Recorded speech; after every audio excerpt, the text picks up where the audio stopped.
Hi, everybody. No, I don't have any slides. I'm just going to freestyle. First off, Solana's never opened for me before, so thank you so much. I'm glad I don't have to fight Diego. That guy's big. But it's so good to be here in Rio de Janeiro. You know, this is an amazing event, and it's grown quite a bit in just such a short period of time. You know, I was talking to Rafa. Where's Rafa? Oh, there he is. And he was telling me about the humble origins, and to see so many amazing projects here. Fabric is here, Chainlink is here. Obviously, we have BNB and Solana and others. And that just shows you the diversity of the industry as a whole, all the people inside the industry as a whole. You know, I've been in the industry for 12 years now. And I just recently shaved because I wanted to convince myself I was still young. So yes, I am Charles Hoskinson, even though I don't have the beard. And then actually the day I shaved, I was reaching for my shoes and I fell over and my back went out and I was like a turtle on the ground. So I guess I am getting old. But in just 12 years' time, I never could have imagined to watch something with the humble origins of Bitcoin to turn into what we see here today. It's extraordinary. Everywhere in the world you go, there's people that are building.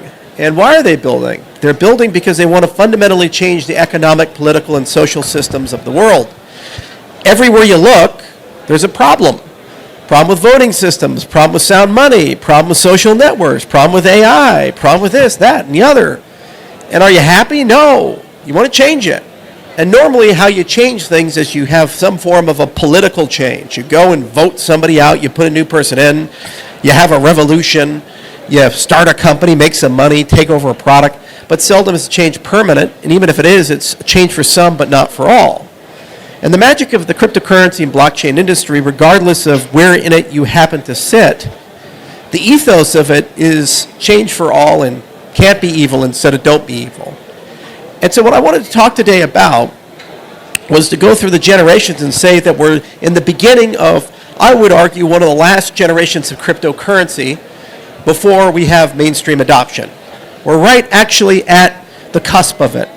We've gone from nothing to hundreds of millions of people throughout the world, and we're one step away from billions of people in fundamentally transforming everything. So in the beginning there was Bitcoin, and Bitcoin was the first to actually pull all the pieces together. Prior to that, there was the cypherpunk movement from the 1980s and beyond, academics and programmers and open source experts, people like David Chaum and Adam Back and Hal Finney, Wei Dai, these types of people. And basically they wanted to create some form of internet money. They said, information now moves instantaneously, so why can't money move instantaneously online? Makes sense, right? So Chaum in the 90s created DigiCash, which was a really novel venture, but it had this problem that you needed to have a centralized actor to facilitate things. So for a long time, people were trying to figure out, how do we build something where we can just like email for money, send value around, and it doesn't require any intermediary, any central person. Pretty simple to state, actually really hard to solve in practice. So in 2008, Satoshi Nakamoto published a white paper, followed by in January 3rd of 2009, Bitcoin, and not people paid much attention to it. They didn't care too much. It wasn't a big thing in the beginning. Some people did, like Marty Malmy and Mike Hearn and Gavin Andresen and others, and then these very loyal adherents turned into what would later be the core developers.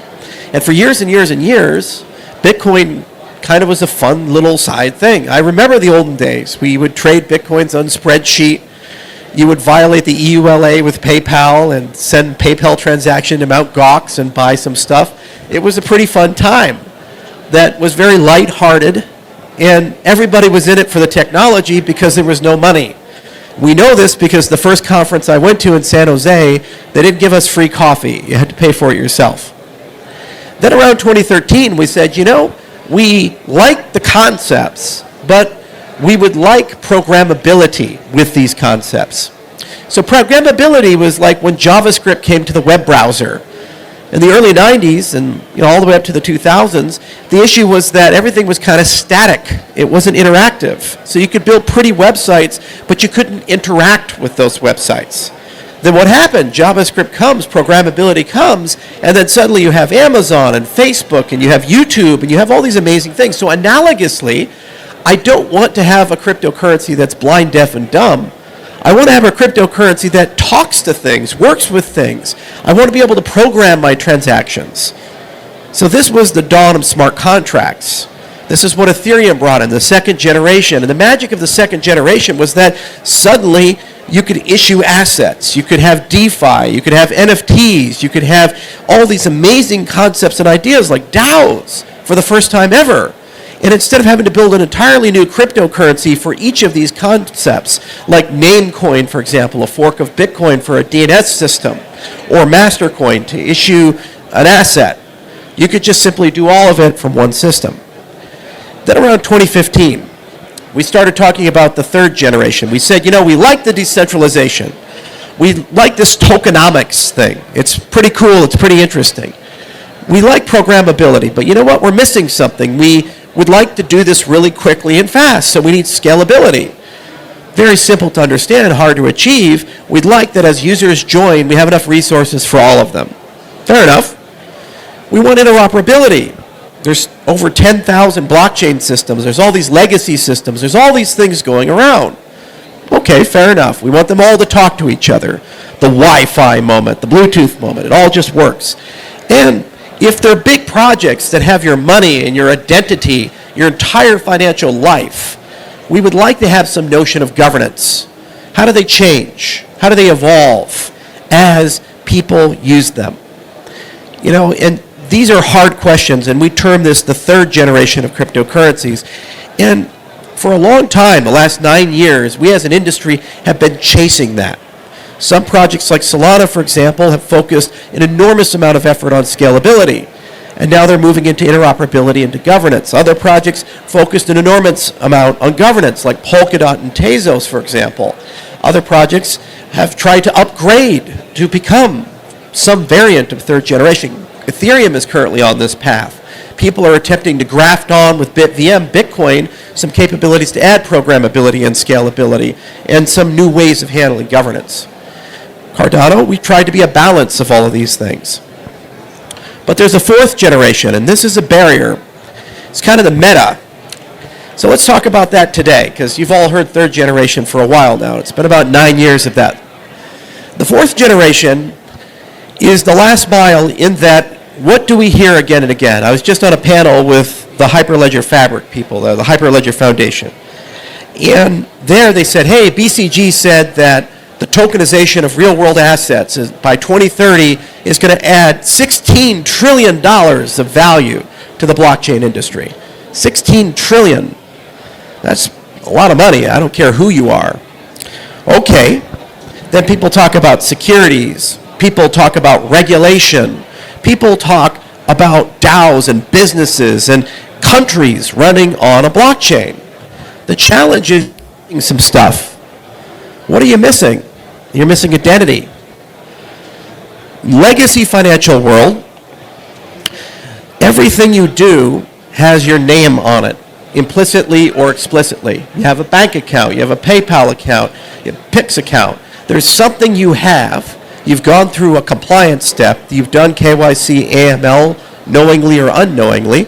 And as you transact, those transactions carry metadata, and that metadata has some notion of identity. We don't do this in crypto land. It's a problem for compliance and regulation. You're missing privacy. Everything we do in blockchain land is on a blockchain. Transparent and auditable and time-stamped. Everybody can check it. Everybody can see it, right? Okay. Well, do you want everybody to be able to read all your emails or look at your medical records or take a look at your Amazon account and see what you've purchased or the Brazilian equivalent thereof? Probably not. Every business, every commercial activity, every endeavor in mankind has a public part and a private part. If you only do the public part, have you linked everything together? No. And third, when we talk about interoperability, let's double click it. Everybody has a token. everybody launches new tokens. Everybody's trying to convince you their token is the end-all, be-all, and it will conquer the world. Buy my project. Look at how great we are. We have billions of dollars we printed and gave to ourselves to give to you, to convince you to join our project, and look at all these amazing things about our project. I'm old, so I've heard every damn speech you could ever imagine in every context. And I'm glad if this is your first time, but welcome aboard, you're going to hear it again. And the words change, the mechanisms are the same. Here's the problem. Giving people large sums of money doesn't get you a network effect. Much to the chagrin of Microsoft, when they spent $15 billion building Bing and giving away large sums of money to try to get Google's market share. Didn't do anything. And despite all this advancement and all this technology and all these wondrous and magical things we've constructed in the second generation and in the third generation, Bitcoin is still the largest cryptocurrency by far. And you can't do much on it. So there's something more to the story. Network effects are very tricky things to overcome. And when you look at new industries or emerging industries, how many of you would fund a completely new company that says, our business model for artificial intelligence is to put Facebook and Microsoft and OpenAI and Google and all these other people out of business? For us to win, they have to fail. Maybe they would. But that's got to be the most amazing business you've ever seen in your life. What if they said instead, we can partner with them, we can use them, we can interoperate with them, and we leverage and use the technology that they have to build something novel and new and interesting? You'd say, oh, tell me more. And that's the thing about where we're at as an industry. Network effects are network effects. They change for different reasons. They're unpredictable many of the times. Interoperability is about hybrid applications, the ability to use multiple blockchains at the same time. Your Ethereum application talks and works with your Solana application.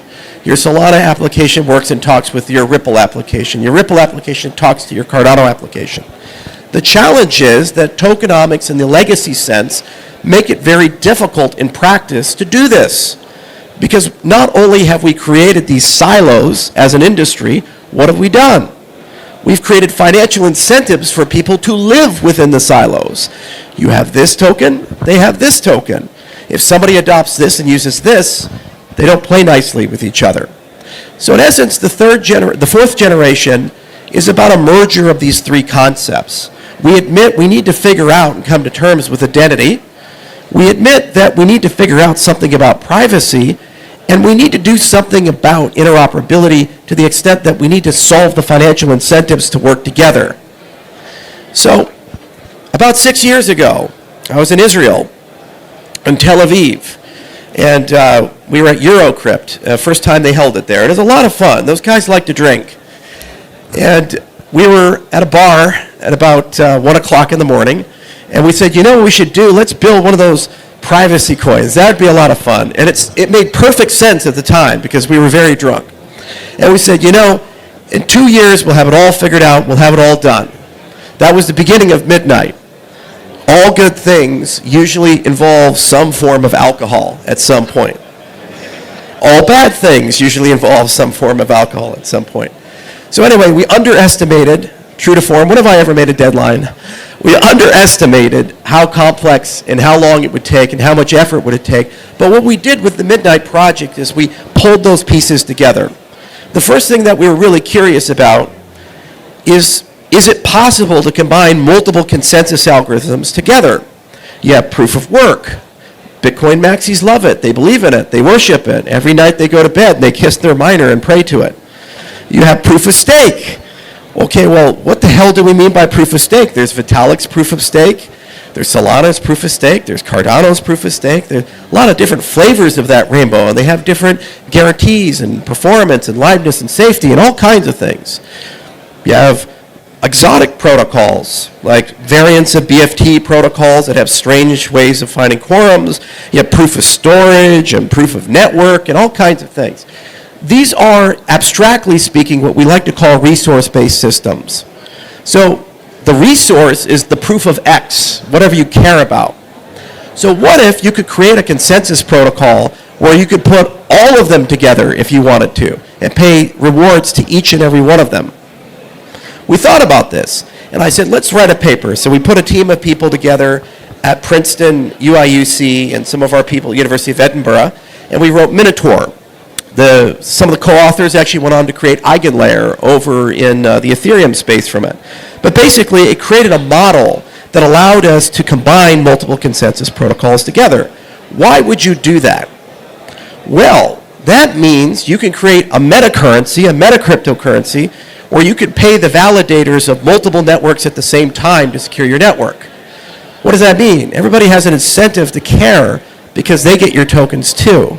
Whether you're a Solana holder or an Ethereum holder or a Bitcoin holder, you get some value from that. Second, each of these networks can be hand-picked for operational resilience, so the flaws and failures of one can be compensated by the flaws and failures of the other one. Proof of work has a very different control and consensus model than proof of stake. Furthermore, it means you create a network of people directly observing each other, so you've actually inadvertently created the single best oracle and bridge system in the entire industry. So we created that protocol.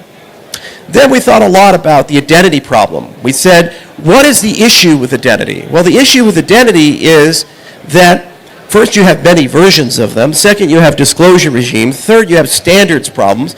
So for 10 years, we've been working as an industry on something called DIDS at the W3C, the same standards body that standardized HTML and CSS and all these other things.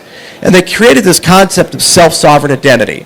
But basically the idea is it's almost like a website for your ID. You have a URL and you have the page. So you have an identifier, a DID identifier, and a DID document, and you can put any arbitrary amount of metadata in that, and it's interoperable. So you can embed it in any legacy system, and you can embed it in any blockchain system. The Digital Identity Foundation, which uses the DID, has over 35 members, including us, Microsoft, IBM, and many people have built products based on this. The power of DIDs, though, comes in your disclosure capabilities. You have things like a non-creds, and what this allows you to do is prove properties about somebody without revealing the information. In the United States, we have weird drinking laws. You have to be 21 or older. So when you go to a bar and you order a beer, they ask you to see your driver's license. Okay, you show it to them. What does this do? It proves not only that you're at or over the age of 21, but you've leaked personally identifiable information about yourself. So what have you leaked? Your name, your address, you're an organ donor, whatever else is on that document. Now, scale this up in a modern economy. How many billions of dollars worth of data breaches happen? Because in the lubrication of commerce, people are required to collect massive quantities of personally identifiable information about you. And in the process of doing that, they hold it until someone hacks it and it gets leaked. A non-creds are a technology that allows you to prove things without revealing them. You prove you're at or over 21, but you reveal nothing else. So if you take DIDs and that concept, you put them together, you actually have a fundamental identity primitive that actually can bridge the legacy world that requires KYC and AML and bridge the cryptocurrency industry, which doesn't. Because at the end of the day, you own the credential and you're in charge of how those disclosures work. Are we done? No, we have that final third thing, computational privacy.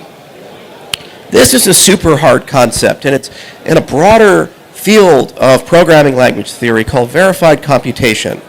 For a really, really long time, it's hard to ask the question, how do we know the program ran and the outputs we're looking at are correct?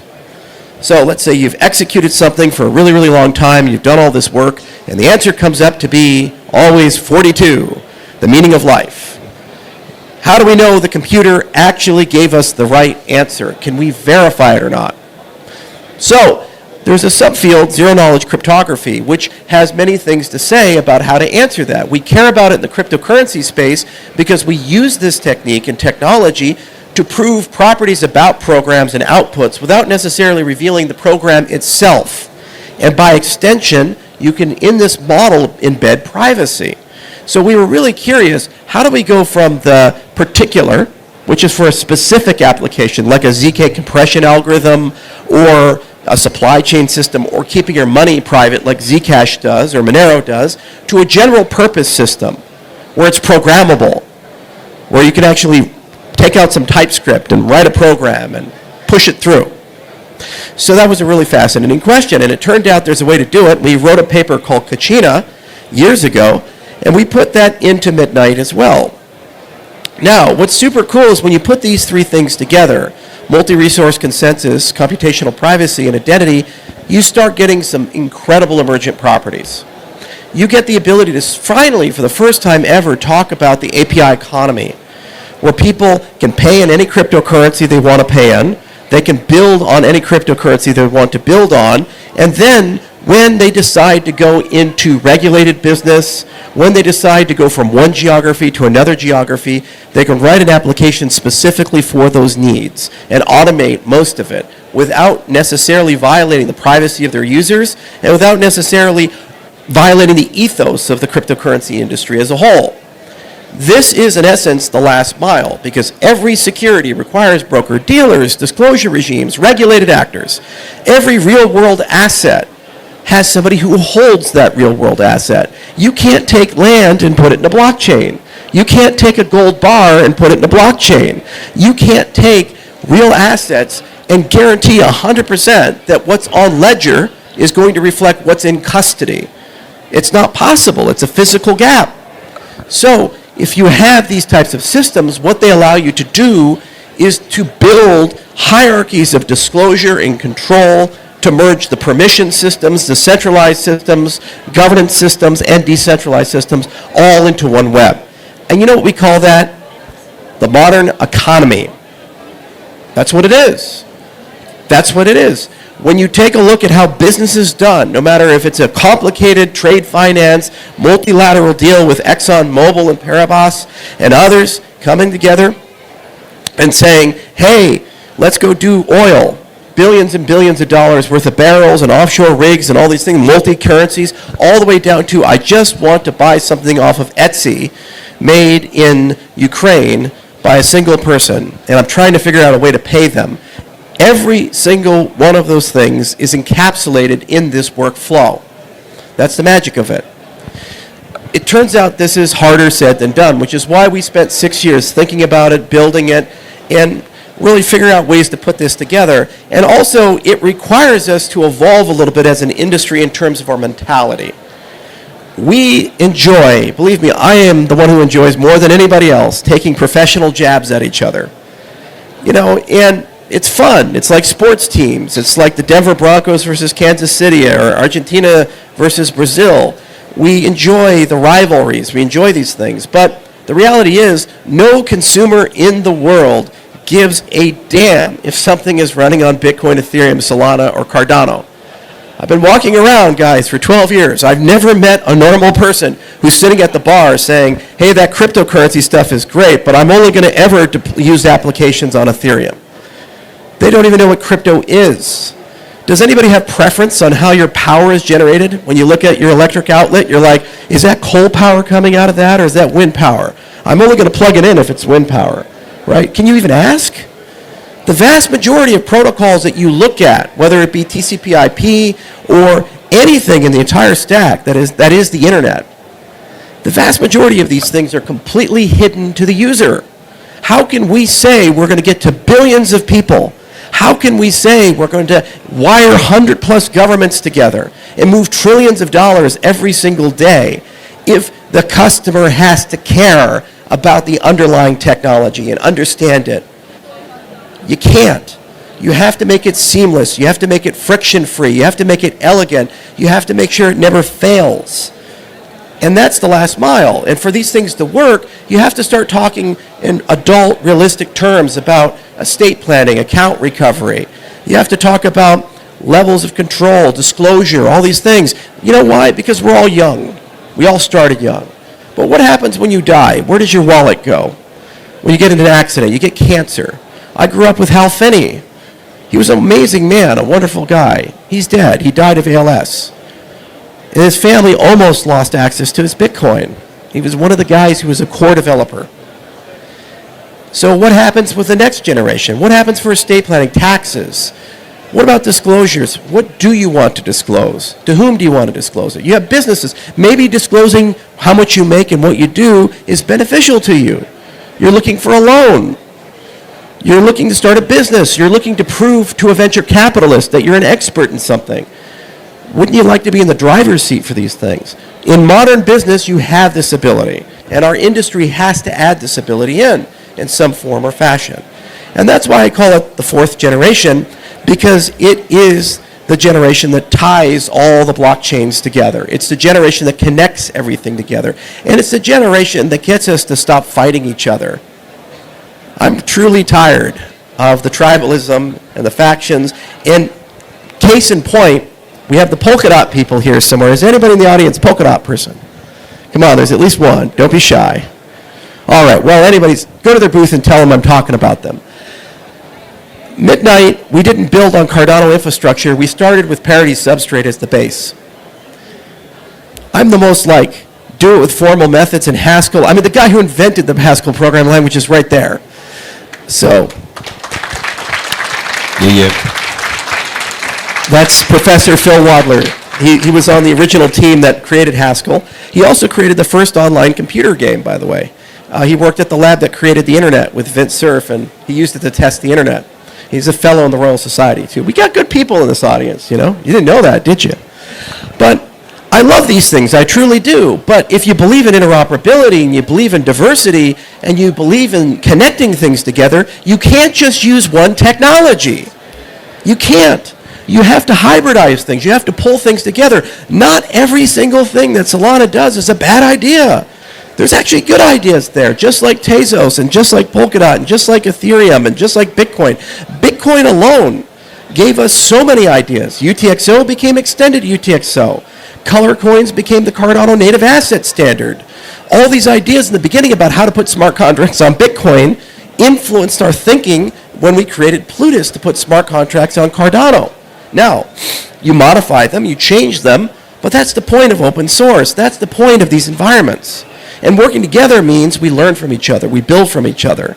So as we look to the fourth generation, it's rapidly dawning upon us. The zero-knowledge technologies are evolving rapidly, the identity products are evolving rapidly, and consensus algorithms are upgrading rapidly. You see this with the rise of EigenLayer on Ethereum, you see it with what we're doing with Midnight, and there's dozens of other people that are starting to realize that this is going to be the last mile.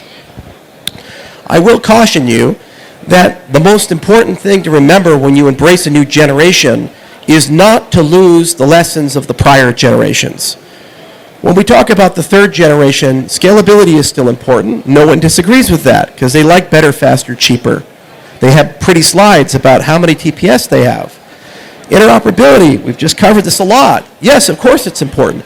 But things like governance, and really breaking it down to what does that mean? What preserves the integrity of your system? The monetary policy of your system? What preserves the system's overall first principles that it was founded upon so you don't leave anybody behind? That often gets forgotten because it's convenient. Principles are easy to uphold until they're not, and then a lot of us tend to violate them, which is why we venerate the people who seldom do, even when it's against their best interest. The second generation brought us smart contracts. What were smart contracts about? This concept of uncensorable applications. Why would you care that it runs with a smart contract if not for the fact that you get a math-based guarantee that somebody can't shut it down?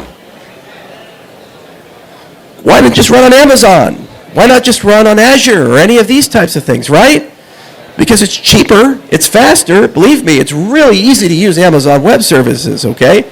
Why do we build these weird Rube Goldberg virtual machines in the sky, which are really hard to make and seldom work the way we want them to, and they have all these weird vectors of attack? We build them because we want censorship resistance. We want resilience. We want an assurance that no matter where we're born, whether that be Brazil or Argentina or Russia or India or America or Germany, we're treated the same way because we're human beings. This is a human right. And finally, when we look to Bitcoin, what did it teach us? The value of sound money. You don't dilute your monetary policy. You don't sacrifice the investments, work, and effort of the early holders for the convenience of attracting new holders into the system. It's a pretty basic principle. We believed in it for 5,000 years when we had gold-backed money. We forgot about it in the modern era when we started building fiat currencies. And now I live in a country with $35 trillion in debt. 50% of every tax dollar we collect goes to pay the interest on that debt. By the year 2030, the Budget Office estimates 100% of all U.S. tax revenue will go to pay the interest on the U.S. debt. We do not have sound money anymore. We're going to go on a fact-finding mission to Venezuela so that we can learn what to do next. Because let's be honest here, nothing lasts forever if you abandon first principles. So Bitcoin taught us, first and foremost, and it's why it's still the most valuable cryptocurrency, regardless of how slow it is and what it can't do, that integrity first and always matters. So as we embrace the fourth generation, and many of the people in the room are going to be builders on it or builders of it with their future projects and current projects, you have to always remember where you came from. The reason Bitcoin exists is because for decades and decades, builders in prior eras wrote it down, good principles and ideas, the cypherpunk movement and the things that came before it. The reason Bitcoin exists is because the open source movement exists. The reason Bitcoin exists is because the internet exists. And the reason Ethereum exists is because of Bitcoin. The reason Cardano exists is because of Ethereum. And the reason Midnight exists is because of Cardano. And in this, it gives me some hope as I kind of close out the conference, because I think I'm between you and dinner, in that every single leader in this industry who did something just a very small period of time ago was a nobody. We didn't have any power. We didn't have any money. We didn't have any prestige. Didn't even have these funny shirts that have octopuses on them. Didn't have anything. But you know, we all were self-made in our own way. Everything came from nothing. And that's the magic. And the lesson in that is that you can change things. You can build things. You are in charge of your own destiny. This is the first time in human history that we actually have a front row seat to define the economic, political, and social systems of the world around us. It's the first time we can build fair election systems and sound money. It's the first time we can build censorship-resistant social networks. It's the first time where we actually get to negotiate what our humanity means. And the people who are on the front lines don't have to ask permission, they don't have to be rich, and they're not from any geography. They can be right here in Brazil. They can be in Eritrea. They can be in Nigeria. When I created Ethereum with the other 7 founders, we were one of the first blockchain entities in Switzerland. The Swiss had no clue what cryptocurrency was. The only reference point they had, there was 2, was Mt. Gox and Silk Road. That's where we started. It was not pleasant. However, I'll never forget what the mayor of Zug told me when he signed our tax ruling for the crowd sale for Ethereum. He said, "Welcome to Switzerland, don't make it our problem." Fast forward 10 years later, almost 200 businesses in the cryptocurrency industry have been founded there for a combined total value of $384 billion. It's one of the largest industries in the entire country of Switzerland, one of the most conservative, oldest countries and most stable countries that has this ossified banking sector, has embraced this technology, and they created Crypto Valley in Zug. There's almost more crypto companies than people in Zug. That is the power of who we are and what we are as an industry. So there's no reason it can't happen here in Brazil. And there's no reason it can't happen anywhere. It's completely dependent upon each and every one of you and what you want to achieve and where you want to go. And as a final point to that, it takes some time. It's only been 15 years. If this was the oil and gas business, the year would be 1885. If this was the aerospace industry, the year would be 1965. If this was the beginnings of the internet, the year would be 1985. You see how early it is. So have fun, make a friend, and build some things. I know I have, and I can't wait to see you on the other side of the fourth generation. It's going to be a fun cycle. 2025 is likely going to be a very wild year, but I'm not going anywhere. That's why I shaved, because I wanted to be young again with all of you. Thank you. Thank you, man.